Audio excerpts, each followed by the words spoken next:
मैं एक बार फिर से आप सभी का स्वागत करता हूं जिन जो लोग इस समय परमेश्वर के वचन में से कुछ सीखने के लिए यहाँ पर आए हैं। मैं सबसे पहले आप सभी को ये बताना चाहता हूं कि परमेश्वर आपसे प्रेम करते हैं। मैंने कुछ ऑब्जर्व किया है इन दिनों में और मैं वो आपके साथ शेयर करना चाहता हूं, जो कि मुझे लगता है कि बहुत लोग ये बात शेयर नहीं करते हैं। कुछ समय पहले की बात है कि एक बहन थी और जब भी वो दुआ में बैठती थी तो उनके बदन में जैसे कुछ इलेक्ट्रिसिटी के जैसे शॉक्स आते हैं वो लगते थे, कुछ वो बदन में फील करती थी। तो वो इस चीज़ को महसूस करके उसे लगता था कि परमेश्वर यहीं पर है, वो मुझे छू रहे हैं। पर एक समय ऐसा आया जब उसको अपनी दुआओं में ये सब महसूस नहीं हो रहा था। तब उसने हमारे मिनिस्ट्री में कांटेक्ट किया और हमें एक इस चीज़ की काउंसलिंग मांगी कि क्या मुझे बता सकते हैं आप कि मैंने कौन सा पाप किया कि परमेश्वर मुझसे दूर हो गया। बड़ी अजीब बात है कि आजकल 2000 जो क्रिश्चियनिटी है वो वर्ड्स से ज़्यादा फीलिंग्स पर बहुत ज़्यादा ध्यान देती है। अब आप कह सकते हैं ब्रदर ये फीलिंग्स तो ये भी तो एक हमारे ज़िंदगी का हिस्सा है। बिल्कुल ये आपका हिस्सा है, लेकिन याद रखिए आपको जिस चीज़ को सबसे ज़्यादा महत्व देना है और उस चीज़ के नीचे हर चीज़ दबी हुई रहे, वो है परमेश्वर का वचन। अगर आपको कुछ महसूस हो रहा है, ज़रूरी नहीं है कि ये परमेश्वर की तरफ से ही है। मैं नहीं कहता हूं कि हर बार महसूस करना परमेश्वर की तरफ से नहीं। बहुत बार हम परमेश्वर का प्रेम महसूस करते हैं, कभी कभी परमेश्वर के छूने पर हमारे बदन में जैसे कि एक वाइब्रेशन होते हैं। मैं मानता हूं ये अनुभव है अलग अलग। पर मैं आपको बताना चाहता हूं एक मैच्योर क्रिश्चियंस के लिए, एक अनुभवी मसीहों के लिए सिर्फ ये चीज़ें मायने नहीं रखती कि मैं चर्च में गया, मैं गिर गया, मैं फिर उठ गया। और मुझे तो मैं आपको सच कहता हूँ, एक बार तो एक व्यक्ति ने अपनी चर्च जानते हैं क्यों छोड़ी? वो अपने चर्च में गया और उसने क्या देखा कि पास्टर सबके ऊपर हाथ रख के दुआ कर रहा है। तब पास्टर ने उसके ऊपर हाथ रखना वो भूल गए, वो आगे दौड़ गए। तो उन्हें लगा कि ये परमेश्वर मुझसे नाराज है, इसलिए मुझसे ये हुआ है। आपको नहीं लगता कि ये सब बचपने की बातें हैं? ये उन लोगों की बातें हैं जो ऐसे लोग हैं जो 20 साल 25 साल की उम्र में भी डायपर पहन के घूम रहे हैं, जिन्हें पता ही नहीं है कि अब तक वो मसीह हैं। मेरे भाइयों, मेरी बहनों, मैं आपको समझाना चाहता हूं कि आपका जो मन है वो अपनी भावनाओं से उठकर, भावनाएं आ रही हैं नो प्रॉब्लम, फीलिंग्स आ रही है नो प्रॉब्लम, लेकिन आपको आगे चल के विश्वास से जीना है। यीशु मसीह ने लोगों से कहा जैसा तुम्हारा विश्वास है वैसा तुम्हारे लिए हो।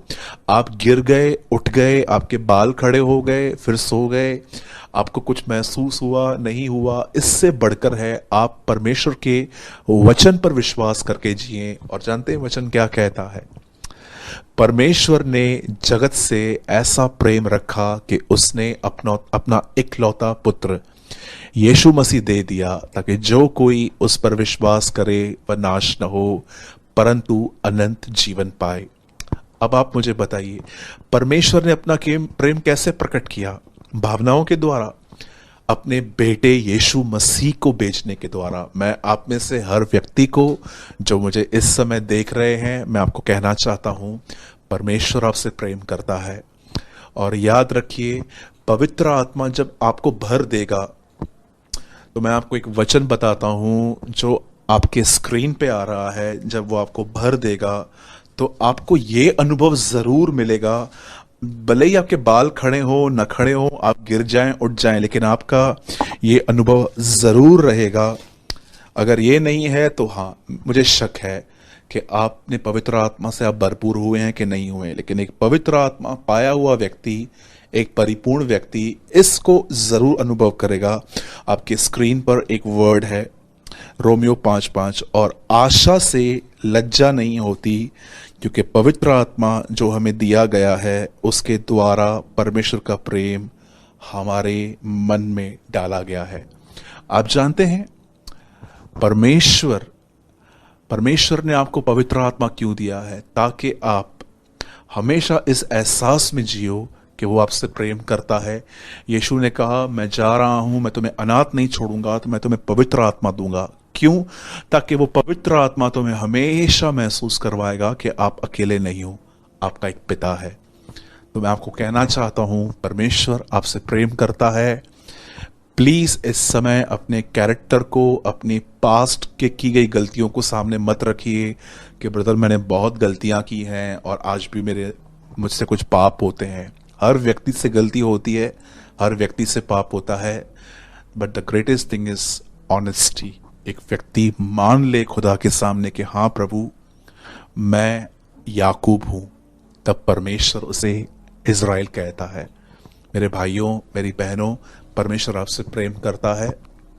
फीलिंग्स से अपने आप को शिफ्ट करके परमेश्वर के वचन में आइए मैं आज आपके साथ थोड़ा सा एक छोटा सा कलाम शेयर करना चाहता हूं, जो आपके लिए बहुत जरूरी और आपके लिए बहुत फायदेमंद है। मैं आज आपके प्रार्थना के बारे में कुछ बात करना चाहता हूं, और मैं आपको पहले ही कह देता हूं, मैं जब भी कुछ प्रचार करता हूं इसका मतलब ये नहीं है कि मैं सिद्ध हूं, मैं परफेक्ट हूं, पर मैं आपको बताना चाहता हूं मैं भी स्ट्रगल्स कर रहा हूं।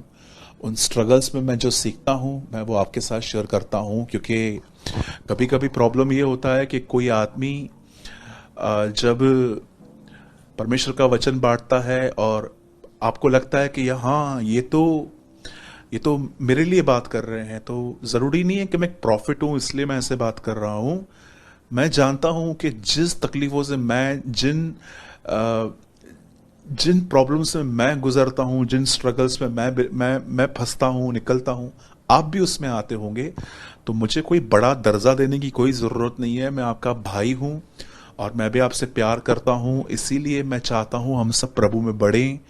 और मेरे वीडियोस को जो मैं आपके साथ शेयर करता हूँ, इन वीडियोस को शेयर करने का मतलब किसी को नीचे करना, ऊपर करना नहीं है।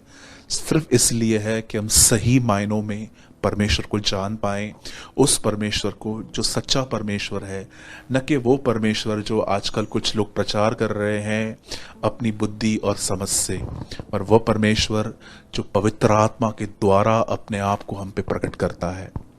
आइए मैं आपके सामने एक वचन रख रहा हूं, और ये वचन है मत्ती 26 अध्याय, मैथ्यू 26, मत्ती की इंजील उसका 26वां बाब और उसका 41।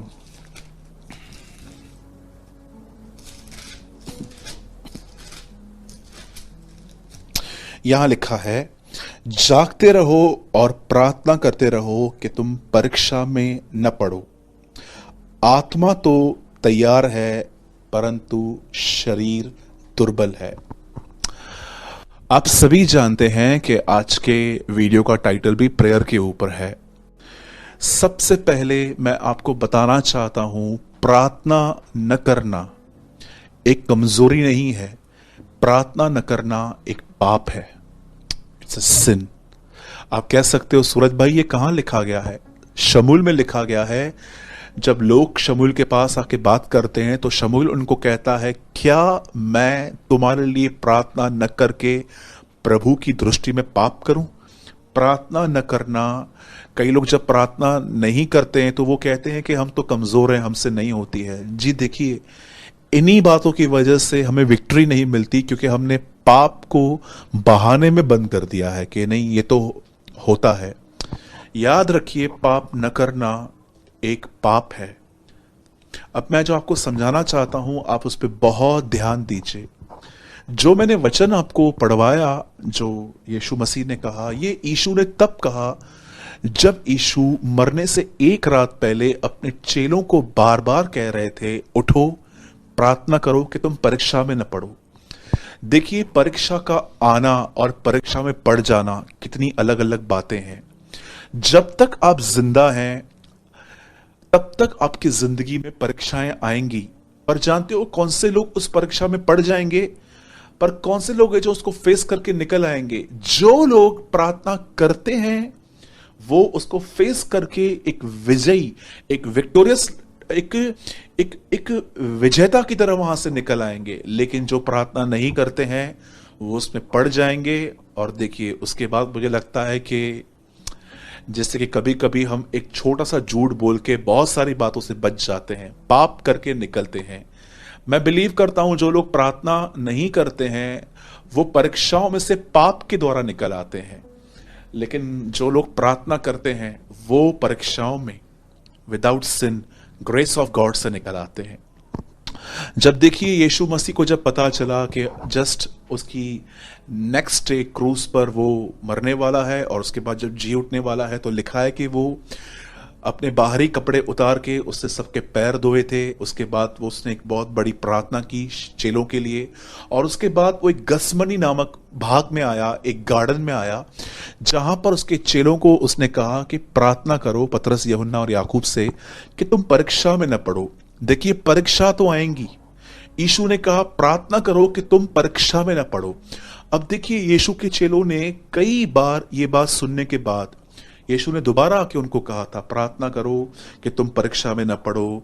शरीर तो दुर्बल है परंतु आत्मा तैयार है। यीशु समझा रहा था उनको कि तुम प्रार्थना कर सकते हो, पर एट प्रेजेंट तुम्हारी बॉडी तुम्हें उठने नहीं दे रही है। आप जानते हैं इन लोगों ने प्रार्थना नहीं की, और उसके बाद देखिए जब यीशु मसीह गिरफ्तार हुए, अरेस्ट हुए, जब लोग उनको पकड़ने के लिए आए, रोम के जो सिपाही थे, तब सब भाग गए, कोई भी नहीं रुका।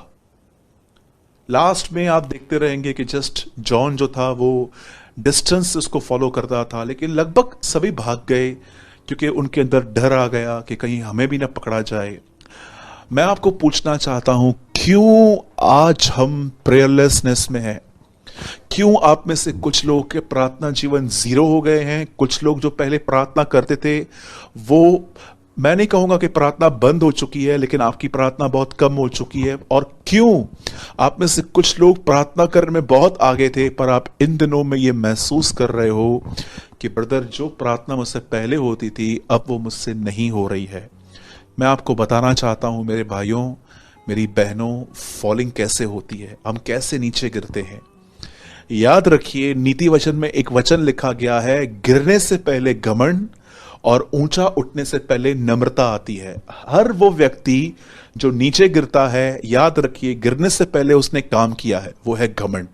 परमेश्वर घमंडी का सामना करता है, पर उसके बाद लिखा गया है ऊंचा उठने से पहले नम्रता आती है। जब परमेश्वर किसी को स्पिरिचुअली, किसी को पब्लिक के सामने उठाता है, तो आप ये भी बात जानो कि जरूर उसने परमेश्वर के सामने एक नम्रता पूर्वक जीवन जिया है, एक हलीम होके वो जिया है। आप जानते हैं वैसे ही याद रखिए आज जो व्यक्ति पाप कर रहा है, गुनाह कर रहा है, उस गुनाह करने से पहले उसकी प्रेयर लाइफ डाउन की गई है। जैसे कि गिरने से पहले घमंड आता है, ऊंचा उठने से पहले नम्रता आती है। तो यह भी याद रखिए पाप करने से पहले आपके अंदर प्रार्थना की कमी आएगी और उसके बाद स्टार्ट होगा। आज से बहुत साल पहले एक व्यक्ति था, उसका नाम था शिमशोन। आप सभी जानते हैं कि जब उसका जन्म हुआ तो उसके लिए खास तौर पर यह कहा गया था कि इसके जो बाल हैं वो कभी काटे न जाएं। उसके बाल बड़े थे, और आप सभी जानते हैं शिमशोन अपने जवानी के दिनों में वो बिल्कुल भी परमेश्वर के अनुसार जिंदगी नहीं जी पाया। वो बार बार व्यभिचार में फंसता था, और कई बार तो उसे पता तक नहीं चलता था कि वो क्या कर रहा है। इस बार भी वो एक स्त्री के साथ वो फंस गया जिसका नाम था दलीला, और शत्रुओं ने उस लड़की को, उस लेडी को यूज किया शिमशोन के लाइफ के सीक्रेट्स जानने के लिए। कि आप जानते हैं अगर एक बॉडी बिल्डर है, अगर एक व्यक्ति है जिसके मसल्स हैं जो बहुत ही स्ट्रांग है, अगर वो किसी को मारता है तो इसमें उसको पूछने की कोई जरूरत ही नहीं है कि आपकी जो ताकत है वो कहाँ है। लेकिन अगर एक दुबला पतला आदमी अचानक इतने लोगों को मार दे तो आप भी और मैं भी सोचेंगे कि एक्चुअली ये व्यक्ति ऐसा कैसा है। शिमशोन कोई बहुत ज्यादा बॉडी बिल्डर नहीं था, जैसे कि आप में से बहुत लोगों ने उसकी मूवीज देखी हैं। वो भी हमारी तरह इंसान था, लेकिन एक टाइम आता था जब उसके ऊपर पवित्र आत्मा उतरता था, वो इतना बलवान, इतना ताकतवर हो जाता था कि कोई भी नहीं सोच सकता है। तो ये बात दुश्मन सोचते थे और उन्होंने दलीला से कहा कि इससे पूछ, इसकी ताकत कहां है। तब दलीला ने उससे पूछा, पहले तो वो नहीं बता रहा था, उसके बाद उसने अपने मुंह से उगल दिया कि मेरी ताकत मेरे बालों में है। और बाइबल बताती है उसके बाल काटे गए। और उसके बाद आप पढ़ते होंगे, आपने पढ़ा होगा कि उसके बाद दुश्मनों ने उसकी आंखें निकाल दी, फोड़ दी। आप जानते हैं बाइबल ऐसा बताती है कि उसके बाल काटे गए। ऐसा बताया गया बाइबल के अंदर, उसने कहा कि अगर ये बाल निकाल दिए जाएं तो मैं वैसा ही हो जाऊंगा। आप जानते हैं it's a power of source of power. शिमशोन ने अपनी ताकत का रहस्य बता दिया।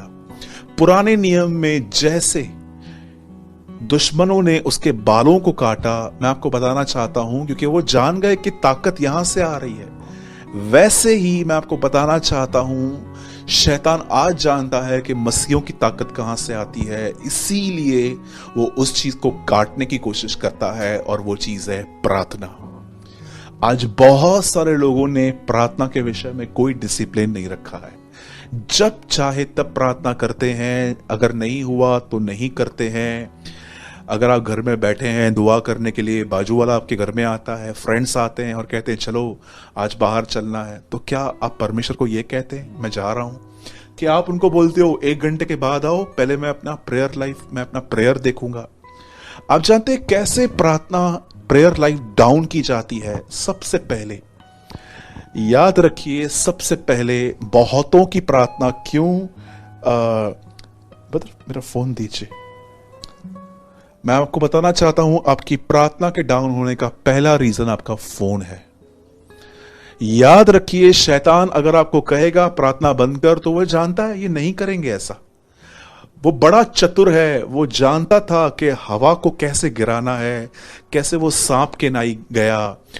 और वो जानता था कि अयूब को कैसे मारना है। अयूब की पत्नी उसको आके कहती है मर जा तो मर जा, क्योंकि वो जानता था अयूब सुसाइड नहीं करेगा, मैं किसी और के थ्रू करूंगा। वो जानता था यीशु मसीह को अगर वो कहेगा कि क्रूस पे मत जा तो वो नहीं मानेगा, लेकिन पतरस के द्वारा वो उसको कहता है प्रभु ये तेरे साथ ना हो। तब यीशु ने कहा शैतान मुझसे दूर हो। वो आपको भी जानता है कि आप कैसे स्पिरिचुअल लाइफ में डाउन होंगे। सबसे पहले वो आपको बिजी करता है, व्यस्त करता है। वो जानता है कि अगर मैं इनको बोलूंगा आज से प्रार्थना नहीं करनी तो ये नहीं मानेंगे, लेकिन वो स्लोली अलग अलग चीजों के द्वारा, दोस्तों के द्वारा, चैट्स के द्वारा, सोशल मीडिया के द्वारा, आपके फोन में जो एप्स हैं उसके द्वारा, या तो कभी कभी वो आपकी फ्रेंडशिप ऐसे लोगों से करवा देगा जो होल डे आपको कॉल्स करेंगे, मैसेजेस करेंगे, और आपको वो उसी खुमार में, उन्हीं मेमोरीज में रखेगा और उसमें आपको पहले बिजी करेगा। या तो वो आपके घर के अंदर उठने वाली समस्याओं को लेके आपको बिजी कर देगा। उसका पहला एम है कि ये लोग सोचने में बिजी हो, क्योंकि सोच ही इंसान को चलाती है। यीशु ने क्यों कहा मन फिराओ, change your mind, change your way of thinking. सबसे पहले आप इस बात को देखिए, आपको उसने कहा बिजी रखा है। बिजी हो जाने के बाद आप देखते हैं कि आपके अंदर एक ठंडापन आ जाएगा। फिर आपको बाइबल इतना अट्रैक्ट नहीं करेगी। आप वचन पढ़ेंगे तो आपको ऐसा लगेगा कि ये तो पढ़ चुका हूं, ये भी पढ़ चुका हूं, ये भी पढ़ चुका हूं। या कभी कभी आप है ना किसी की मीटिंग को, जिनको आप पहले सुनते थे या अब भी सुनते हैं, फिर आप उनको इग्नोर करना चालू करोगे कि ठीक है। अब देख रहे हो आपकी भूख और प्यास जा रही है। और उसके बाद एक ऐसा टाइम आता है, हमारा ओल्ड नेचर, वो फिरौन, वो मिस्र जिसको इजरायली छोड़ के चले गए थे, कैसे वो वापस उनका पीछा कर रहे थे, वैसे ही आपका ओल्ड नेचर आपके पास आएगा। मेरे भाइयों और बहनों, ये सब स्टार्ट हुआ तब जब आप अलर्ट नहीं थे। आपने बाइबल में एक दृष्टांत पढ़ा होगा जिसमें ऐसा बताया गया है कि एक खेत का स्वामी था, वो सोया हुआ था, और जब वो सोया ही हुआ था तब दुश्मन खेत के अंदर गलत सीड्स डाल के गया, बीज बोके गया। कब? जब वो सोया था। सबसे पहले मैं आपको बताना चाहता हूं, भले ही आपने अपना प्रार्थना जीवन आपका कम हो गया है या आप अपनी प्रेयर लाइफ खो चुके हो, मैं आपको कहना चाहता हूं सबसे पहले ये रीज़न है कि कहाँ ना कहाँ आप अपने आप को ओवर बिजी, या तो आपने अपने लाइफ में डिसिप्लिन खो दिया है प्रेयर का, इसीलिए हो रहा है। चलिए ठीक है, ये तो प्रेयर लाइफ कम होने के रीजंस मैंने आपको बताए, लेकिन आप कैसे वापस उठ सकते हो? सबसे पहले जो व्यक्ति 1 2 3 घंटे पहले प्रार्थना करता था और उसने लगभग 3 4 महीने से कोई प्रार्थना ही नहीं की है, तो अभी उसके लिए वापस 3 4 घंटा तो बहुत डिफिकल्ट है। मैं आपको एक एडवाइस देता हूं, 10 10 12 12 15 15 मिनट की प्रार्थना स्टार्ट कीजिए। जब आप उठते हैं 10 15 मिनट प्रार्थना कीजिए, फिर दोपहर में खाना खाने से पहले प्रार्थना कर लीजिए, फिर रात को प्रार्थना कर लीजिए। इस तरह से प्रेयर लाइफ को रिस्टोर कीजिए। दानियल 3 बार प्रार्थना करता था। यीशु मसीह ने कहा निरंतर प्रार्थना करो। मेरे भाइयों और बहनों, आपको ये बातें समझनी है कि आपने जो अपना प्रार्थना जीवन खोया है, या तो आप देख रहे हो कि आपको पहले की तरह वैसा नहीं मिल रहा है अभिषेक जिसका आपको पहले मिलता था। मैं आपको कहूंगा प्लीज उपवास में आइए, फास्टिंग में आइए। यीशु यहां पर कहते हैं शरीर दुर्बल है, आत्मा तैयार है। शरीर को जिसको आपने इतना खिलाया पिलाया, पिज्जा बर्गर आपने भर भर के इसको जंक फूड दिया है, और देखिए अब आप उसके अधीन हो गए हो। इसे मारने के लिए अब आपको फास्टिंग करनी चाहिए, और फास्टिंग रखकर आपको दुआ में जाना चाहिए। और ये दुआ कैसे होनी चाहिए? अगर आप एक साथ नहीं बैठ पा रहे हो 1 आवर, तो मैं आपको कहूंगा 10 मिनट 15 मिनट की प्रार्थना दिन में 2 3 बार कीजिए।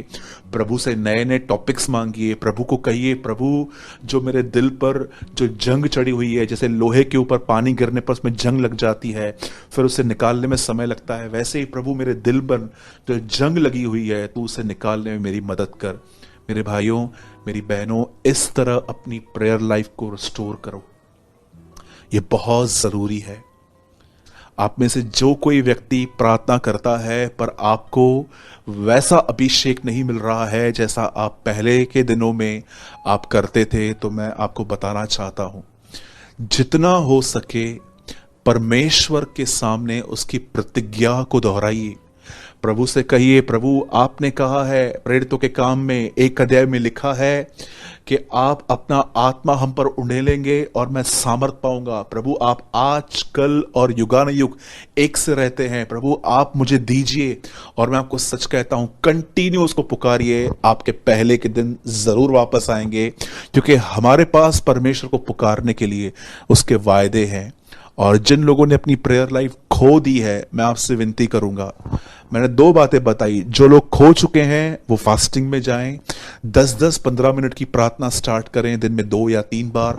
और जो लोग प्रेयर में हैं और जिनको वैसा अभिषेक नहीं मिल रहा है जैसा उनको मिलना चाहिए, तो मैं कहूंगा परमेश्वर के वचन को लीजिए और प्रार्थना कीजिए परमेश्वर की प्रतिज्ञाओं को, जैसे प्रेरितों के काम में लिखा गया है, प्रभु यूहन्ना ने तो हमें पानी का बपतिस्मा दिया, लेकिन तू हमें पाक रूह का बपतिस्मा देगा। पहली बात ये आप प्रभु से कह सकते हो। सेकंड थिंग, यीशु मसीह ने भी कहा कि एक आदमी नए सिरे से न जन्मे आत्मा और जल से, तो वो परमेश्वर के राज्य में नहीं आ सकता। आप प्रभु से ये भी कह सकते हैं, प्रभु मुझे डुबा अपनी आत्मा में। यहेजकेल में लिखा गया है, एक पानी था जो कमर तक था, एक पानी था जो चेस तक था, एक पानी था जो सर के ऊपर था। प्रभु को कहिए, प्रभु मैं चेस तक हूं, मैं कमर तक हूं, लेकिन ये समय है तू मुझे पूरी तरह से अंदर ले जा। परमेश्वर की प्रतिज्ञाओं को लेकर उसे पुकारिए। मेरे भाइयों मेरी बहनों, प्रार्थना नहीं करेंगे तो मैं आपको बताना चाहता हूं, एक काम आपके साथ होगा जो मैं कभी विश नहीं करता कि आपके साथ हो। आप जानते हैं, जब इज़राइल के दुश्मन इज़राइल को मार रहे थे, तब मूसा 2 लोगों को ऊपर लेकर पहाड़ पे गया, और परमेश्वर ने मूसा से कहा अपने हाथ उठा। जब उसने अपने हाथ उठाए और उसने नीचे देखा, तो इज़राइल अपने दुश्मनों को खत्म कर रहा था, वो जीत रहा था। लेकिन जब मूसा अपने हाथ नीचे कर रहा था, दुश्मन जीत रहा था। यही होता है स्पिरिचुअल रिलिम में।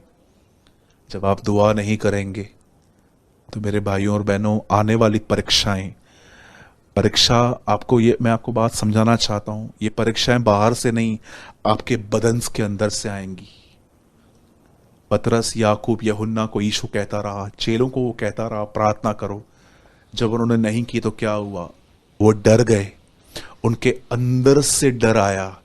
वैसे ही याद रखिए, प्रार्थना नहीं करना, जो आपके अंदर जो आपकी परीक्षाएं आती हैं, गंदे गंदे ख्याल, वापस व्यभिचार करना, वापस पाप में जाना, वापस ओल्ड लाइफ में जाना, ये परीक्षाएं आपके अंदर से आएंगी, लेकिन प्रार्थना आपको विजय देगी।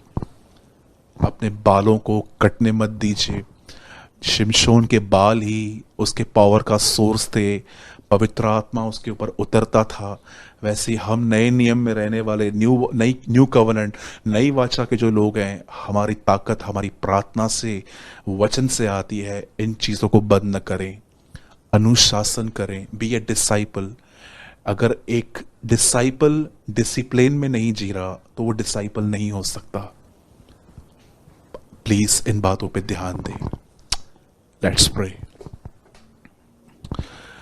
पिता, मैं दुआ करता हूं यीशु मसीह के नाम में। प्रभु, आज हमने बात की प्रार्थना के ऊपर। प्रभु, हो सकता है हम में से बहुत सारे लोगों की प्रार्थना बिल्कुल जीरो है, या तो कम हो गई है, या हम वो नहीं पाते जो हम पहले पाते थे। हम ठंडे हो चुके हैं। मैं आपसे मांगता हूं प्रभु, जिनकी प्रेयर लाइफ डाउन हुई है उनको फास्टिंग, और प्रभु दिन में 2-3 बार छोटी छोटी प्रार्थना करके अपने प्रेयर लाइफ में वापस आने में तो उनकी मदद कर।